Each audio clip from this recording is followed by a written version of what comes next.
ഇപ്പൊ ഇതൊന്നും പറഞ്ഞ് തർക്കിക്കാൻ നേരമില്ല. ഇവിടെ വന്നപ്പോ മുതൽ ഞാൻ ചോദിക്കാം അഖിലയുടെ കാര്യം. അവക്ക് എങ്ങനെയുണ്ട്, എന്ത് സംഭവിച്ചു എന്ന് എനിക്ക് അറിയണം. അവള് ജീവനോടെ ഉണ്ടെന്ന് ഉറപ്പായ എന്റെ ഈ ജീവൻ നിങ്ങൾ കെട്ടിച്ചമച്ച ഈ കേസിന് ഞാൻ പണയം വെക്കാം. അനിയത്തിയുടെ കേസൊക്കെ അവിടെ നിൽക്കട്ടെ. ഇപ്പോ നീ പ്രതിയായ കേസിനെ പറ്റി പറയൂ. വിഷം ചേർത്ത് എന്തിനാ? ഞാനാ ഇത് ചെയ്തെന്ന് വരുത്തി തീർത്ത പിന്നെ എനിക്കൊന്നും പറയാനില്ല.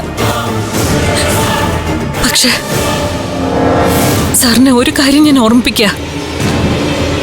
14-ാമത്തെ വയസ്സിൽ വെറും ചൂടുവെള്ളം മാത്രം കുടിച്ച് അനിയത്തിമാര് വിശന്ന് കരഞ്ഞപ്പോ തെണ്ടി വാങ്ങിയ ഒരു അരിക്ക് കഞ്ഞിവെള്ളം ഉണ്ടാക്കി തുടങ്ങിയതാ ഞാൻ.